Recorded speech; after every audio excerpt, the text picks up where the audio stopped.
Živijo, tukaj Valentin. Danes sem si ogledal en zelo zanimiv, poučen video z naslovom Tihi uničevalec odnosov.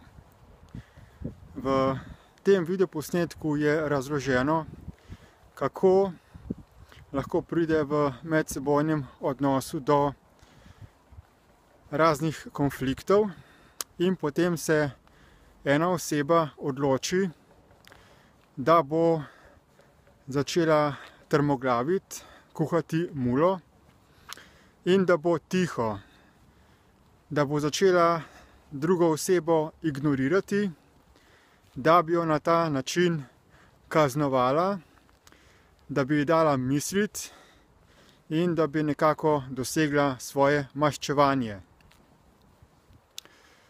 Torej,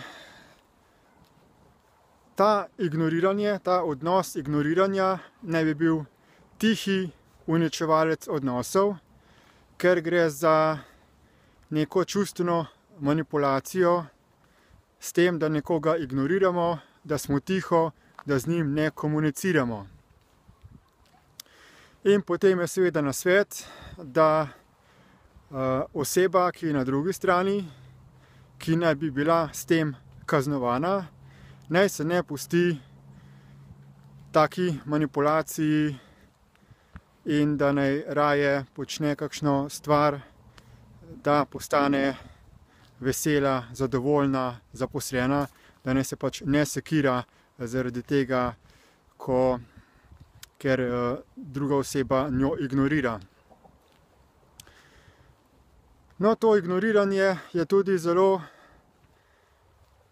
pogost pojav v šolskih, vrstniških vrstah, ko tudi učenci, sošolci na tak način nekoga izločijo iz družbe. In tudi lahko v nekem delovnem kolektivu, v službi, na delovnem mestu se lahko to uporablja.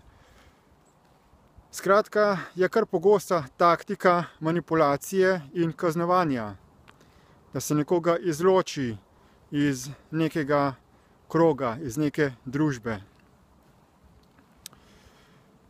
Bi pa lahko povedal, da ni to edini tihi ubijalec oziroma uničevalec odnosov, ki ga poznam.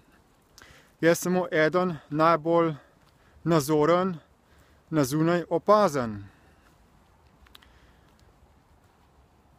Vsaka misel v naši glavi je glas, ki ga slišimo samo mi. Ko v odnosu razmišljamo o določenih stvareh,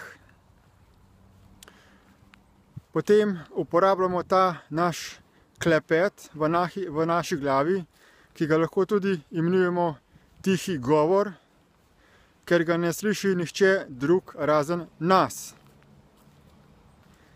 In kljub temu, da nek odnos na zunaj funkcionira, to še ne pomeni, da je ta odnos idealen ali da v sebi ne povzročamo neke zamere, neke jeze, nekih čustvenih konfliktov v odnosu z drugimi ljudmi.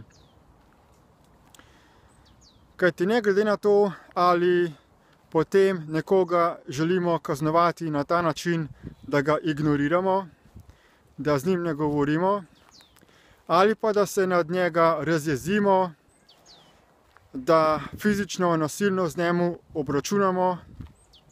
V ozadju vseh teh aktov je prvinski, prvotni uničevalec odnosov, ki se imenuje tihi klepet v naši glavi oziroma razmišljanje. Ljudje smo sprejeli akt razmišljanja kot nekaj samoumevnega. Toda ali se kdaj vprašamo, od kod pridejo misli, kdo jih ustvari? Ali smo mi tisti, ki smo te misli ustvarili, ali so se pojavile kar iznenada, na osnovi nekega nepojasnjenega razloga. In ravno te misli, ki se pojavijo kar iznenada in jim potem mi sledimo, so tisti najbolj glavni, osnovni, temeljni, tihi uničevalec odnosov. Kajti, če se nekaj mislimo, se v nekem smislu pogovarjamo z tem glasom v naši glavi, prihajamo lahko do določenih zaključkov, do določenih domnev, do določenih prepričanj in potem na osnovi takega sprejetega sklepa spremenimo odnos in obnašanje do drugih oseb. In drugi, ker seveda tega glasu ne slišijo, ne vejo, zakaj smo mi sprejeli obnašanje, zakaj se drugače vedemo. Pomembno se je torej zavedati, da kakršnokoli razmišljanje v odnosu, ki ga imamo samo za sebe, da je škodljivo, ker partner oziroma druge osebe ne vejo, kaj mi razmišljamo, o čem razmišljamo. Zato je ključno v vsakem odnosu, da se vse vpletene osebe odkrito pogovorijo, da se zmanifestirajo te misli v obliki zvoka, da izgovorimo te misli, še bolje je, da jih napišemo, ker na ta način lahko potem te naše želje, pričakovanja slišijo in vidijo tudi drugi in nas potem lahko razumejo. In potem lahko sklepamo neke dogovore, neka partnerstva, ki so v skladu z obojstranskim pričakovanjem.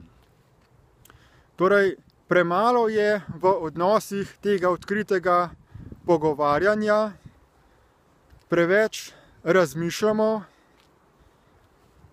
držimo te informacije v sebi in s tem prvinskim, tihim uničevalcem potem škodujemo odnosom, ki jih imamo.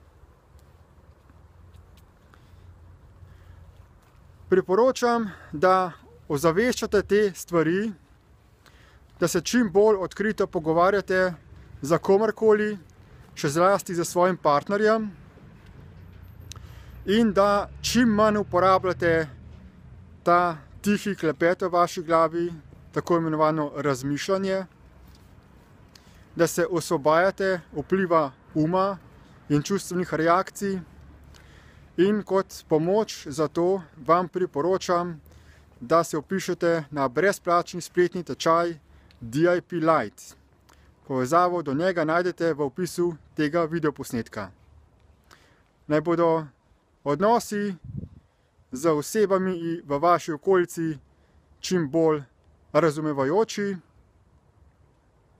čim manj razmišljate, čim več govorite, pogovarjate se, pišite in potem bo vse lepo in v redu.